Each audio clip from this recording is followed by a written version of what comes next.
Emilia. Emilia. Emilia. What is it, Vision? Yugioh.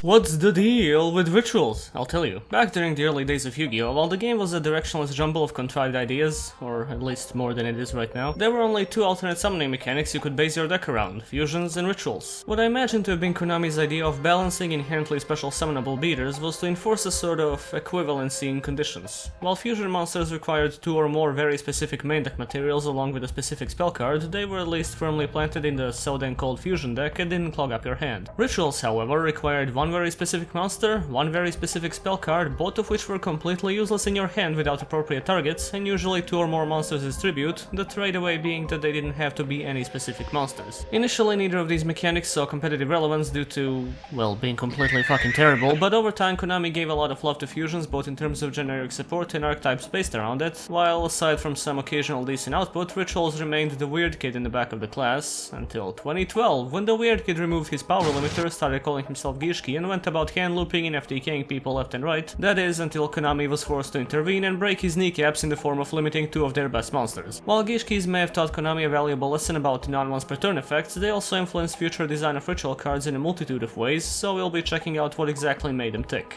Coincidentally though, we start off with what's probably one of the worst cards of all time, period, this ugly spawn of the abyss, Gishki Reliever. Blech. It's a level 2 water fish with 500 attack and 800 defense, and when it's normal or flip summoned, you can return one other monster you control to the hand, but you must control another face-up Gishki monster to activate and resolve this effect. To give it the faintest bit of credit, the idea was likely to bounce back your ritual monsters so you can reuse their summon effects, which could theoretically help with the Gishki hand loop, but this is not the way to go about it. I find it adorable how they made the effect somewhat generic to make up for the god-awful activation condition, like wow, you can even bounce back your big koala if you want to. This one might relieve you from winning, but it won't do much else. Significantly more important though is Gishki Vision, which is a level 2 sea serpent with 700 attack and 500 defense, and you can use it as an entire tribute for the ritual summon of a water ritual monster. Also, you can discard it to add a Gishki ritual monster from your deck to your hand. Vision feels like he was designed for the sole purpose of skipping over most of the prevalent downsides of ritual cards,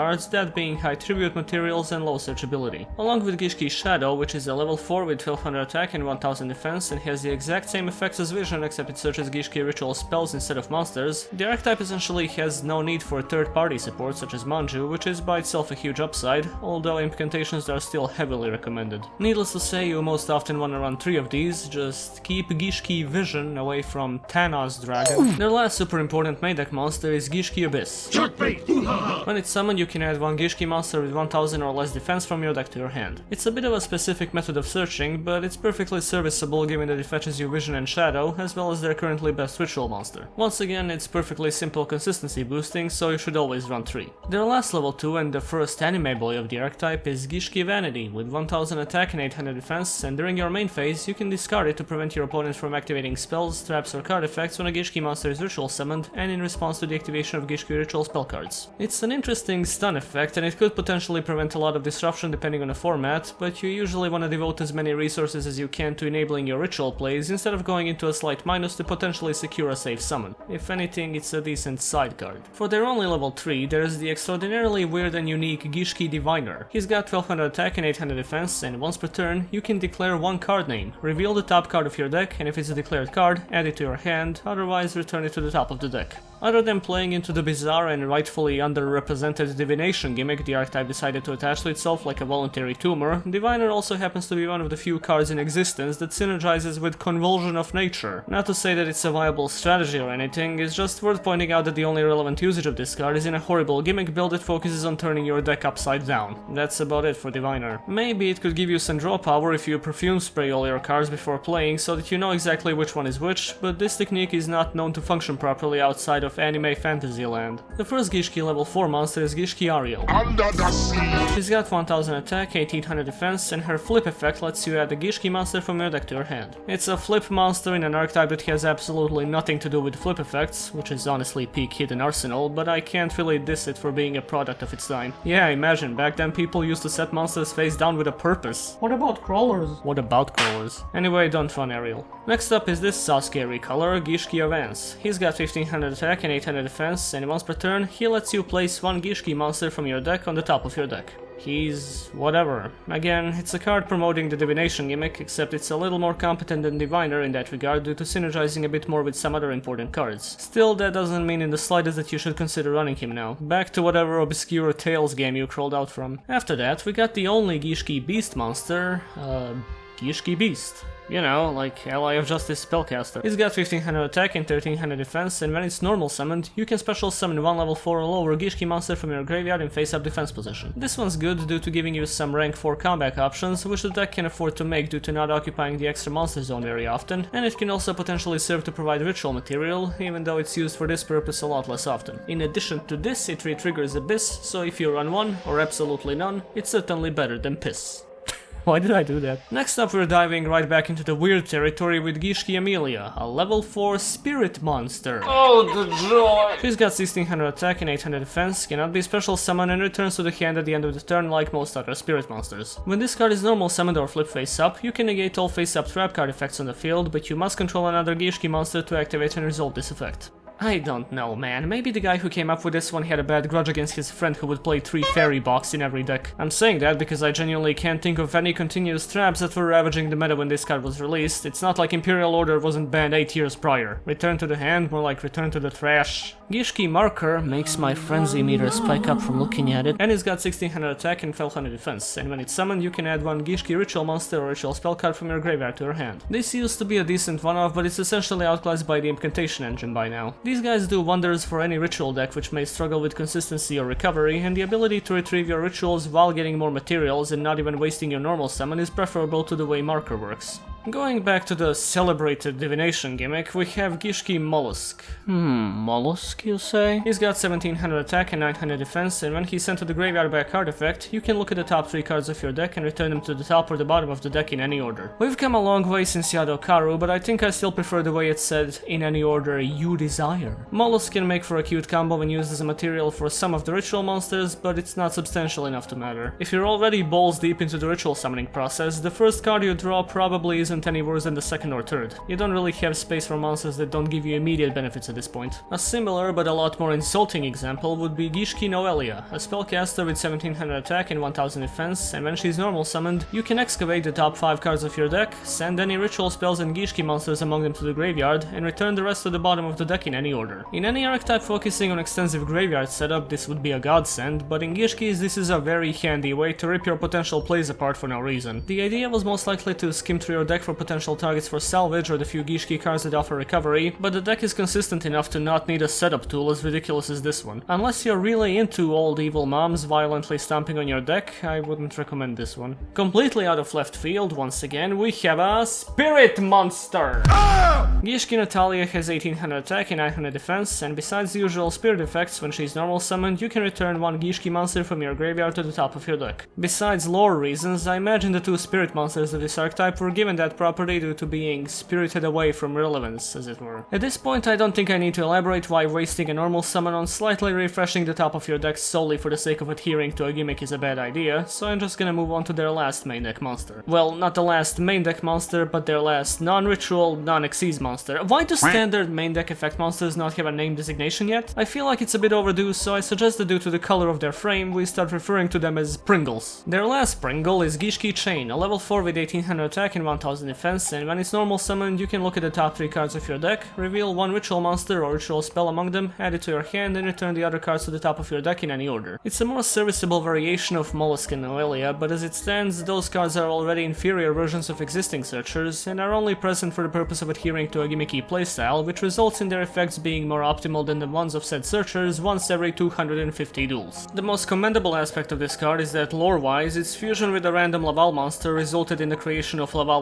chain for the sick and twisted sequel to Shark Boy and Lava Girl you never knew you needed. Finally, moving on to the ritual monsters, we have the level 4 Gishki Cyclone, which is a damn good pun if I dare say. She's got 2150 attack and 1650 defense, so rev up those calculators, and you can ritual summon her with any Gishki ritual spell, which is naturally a property of all Gishki ritual monsters. Once per turn, you can declare one monster type and attribute, look at one random card in your opponent's hand, and if it's a monster of the declared type and attribute, shuffle it into the deck, otherwise return it to the hand. She's a low enough level to rarely ever be dead in your hand as a ritual summon, but her effect doesn't mean much if you don't already have extensive information about your opponent's hand, and even if you do, you might still miss the monster you're aiming for due to the selection being random. It's hardly a mind crush, then again, not even mind crush is what it used to be. Search judgment arrows. Mind crush, judgment arrows. I don't have judgment arrows. Okay. This is not their worst ritual monster, but it's really not among the best either. On the other hand, we have the Archetype's first problem child, Gishki Gustkraken. It's a level 6 with 2400 attack and 1000 defense, and when this card is ritual summoned, look at up to 2 random cards in your opponent's hand, then shuffle one of them into the deck. To absolutely nobody's surprise, this prototype Gumblar from 7 years ago tore up enough hands on turn 1 to warrant being limited to this very day. Due to not being a once per turn effect, you could loop this son of a fish for days on end using things like Heretics, Constellar Ptolemy 7 and their own recyclable ritual spell, and even though you can only play one at this point in time, there's still a fair amount of simple combos that lead to your opponent starting off with 2 or even 3 less cards in their hand. Naturally, this is a lot less consistent than it used to be, but if you're in that mindset of, today I will remind them, the Gishki hand loop is not impossible to replicate. Also, regarding the weird lore-related prefix in the name, the Japanese name of the archetype is actually Ritual, in reference to the English term for ritual summoning, whereas the English name Gishki is a reference to the Japanese term for ritual summoning, that being Gishiki. I'd say that TCG handled the idea of the name in localization pretty damn well given the whole cross-lingual transmutation, but the pun behind Ibirichua vaguely referring to evil ritual doesn't exactly carry over, so the OCG takes this one. I'll never forgive the Japanese! The other problematic level 6 ritual is Gishki Mind August. It's got 2500 attack and 2000 defense, and when it's ritual summoned, shuffle 5 cards from either graveyard into the deck. The utility on this one is not immediately obvious, but much like Gustkraken, it was limited due to causing incessantly annoying loops, primarily of the FTK variant. The key was to keep drawing and discarding cards and making the opponent do the same, while constantly refreshing your deck with Mind August, during which you'd be laughing in their face like, "Ooh, don't you wish you had your 5 cards back?" Once again, this loop has been made significantly harder with the limitation of the card, although it still has a place in builds centered around Gustkraken. It can recycle a big part of your extra deck if you decide to go for the Mega Zaborg option, which gives you a lot of searching, popping, and recovery if you nuke several copies of Herald of the Arclight, Elder Entity Natus, and Motherfucker. these two are pretty much two sides of the same coin, so you tend to find both of them together in Gishki decks, not focusing on their level 10. Probably the least notable Gishki ritual is Gishki Tetrogre, the last level 6 with 2600 attack and 2100 defense, and once per turn it lets you declare a card type, that being monsters, spells or traps, and make both players send one card of the declared type from their deck to the graveyard, but your opponent can discard one card to negate this effect. This sounds cool in theory, but the reality of the matter is that the benefits the card gives are not particularly worthwhile. On your side, you get some potential graveyard set up in a deck that barely ever cares for it, while the opponent either gets to mill a card they want to mill, or is completely unfazed by losing a card, be it the mill or even the discard. This should teach you to never consort with violence. Their first level 8 is Gishki Levianima with 2700 attack and 1500 defense, and when it declares an attack, you can draw one card, reveal it, then if it was a Gishki monster, you can look at one card in your opponent's hand. I just find this one funny, cause it seems like the effect is building up to some big deal, and then you get this. Thankfully, the basis of the effect is perfectly fine. Drawing a card is always appreciated, and this thing has a high enough attack for the battle condition not to be too much of a hassle. This is not a Gishki monster people most commonly build decks around, but in the rare level 8 variant, it's one of the centerpieces. The other level 8 being a Gishki Soul Ogre with 2800 attack and defense, which once per turn lets you discard a Gishki monster to target a face-up card your opponent controls and shuffle it into the deck. Also, apparently it can't be normal summoned or set. Thanks for the elaboration. This is genuinely great removal, only offset by the fact that it targets and that you might not have resources in your hand for the cost. Still, the level 8 variant only has 2 rituals to go by, so a solid piece of spot removal like this is a great addition. The final Gishki ritual monster is the big and chunky Gishki Zielgigas with a fat 3200 attack and no defense, cause that's pussy shit. Once per turn you can pay 1000 life points, draw a card, reveal it, then if it was a Gishki monster, shuffle one card from the field into the deck. As should should be immediately evident, Gigas does not fuck around. On the spot draw for a cost you can probably afford to pay, accompanied by non-targeting, non-destruction removal if you draw a Gishki, along with stupid high attack and the potential to overlay with another Gigas into the rank 10 pain train. I'm alive, fool! It's a thing of beauty. It's so simple to build a deck around too. No dumb loops, no gimmicks, just a ritual engine with all the beatdown power and consistency you'll ever need. It's a tad linear, sure, and you might get bored of burning 2000 for game nearly every single time, but the novelty doesn't wear off too quickly, and it's easily the most relevant Gishki variant to play nowadays. Hell, you can even splash Gust Kraken into a Gigas build as a first turn hand ripping option. Splash. Also, small but weird detail, both Gigas and Cyclone are actually supposed to be EV Gishki monsters according to their OCG names, but they're not, because... Nobody gives a shit! The last monster is the rank 4 Xyz Gishki Merrowgeist. It's got 2100 attack and 1600 defense, requires any 2 level 4 monsters, and after damage calculation, if this card destroys an opponent's monster by battle, you can detach one Xyz material from this card to shuffle the destroyed monster into the deck instead of sending it to the graveyard. This used to be a perfectly serviceable rank 4 a few years ago due to the obnoxious amount of floaters that were plaguing the game, and disabling their graveyard effects could keep the game state in your favor. Still, even back around 2014, it was an auxiliary option for the extra deck at most, due to the lack of staples to fill it up with. As for the way it synergizes with Gishkis, well, it's got Gishki in the name. So obviously you run 5. Their first ritual spell is Gishki Aqua Mirror. This card can be used to ritual summon any Gishki ritual monster. You must also attribute monsters from your field or your hand whose total levels equal the level of the monster you're trying to ritual summon. You can shuffle this card from your graveyard into the deck to target one Gishki ritual monster in your graveyard, return that target to your hand. Aqua Mirror is the card that most distinctly separates modern ritual spell design philosophy from the old school, essentially giving you back the exact resource you used for the ritual summon if you attributed another ritual monster, all while shuffling itself back into the deck for repeated usage. This recycling was the core of the majority of Gishki loops, and it's still one of the best ritual spells to this day, despite requiring exact levels, which is thankfully circumvented by Shadow and Vision. Absolutely run 3. The next one is Gishki Photo Mirror. It lets you ritual summon Gishkis by paying life points equal to the ritual monster's level times 500. It's honestly a pretty unique ritual spell, the only fun of its kind actually, but there's not much here that warrants the card being actively ran. Going by how the archetype was designed in general, I assume the intention was to avoid the heavy resource cost inherently associated with ritual summoning and replacing it with the generally expendable life points, but the card provides absolutely no recovery, an aspect which was the best thing about Aqua Mirror. I guess you could run it if you feel like paying 5000 just for summoning Gigas to give yourself some Cyberstein nostalgia. The last ritual spell is Forbidden Arts of the Gishki. It lets you ritual summon a Gishki monster by tributing face-up monsters from either side of the field whose total levels are equal to that monster, but the summoned monster's attack is halved and you cannot conduct your battle phase on the turn you activate this card. Much like Photo Mirror, we have a card that does a lot of cool stuff in theory, but fuck all in practice.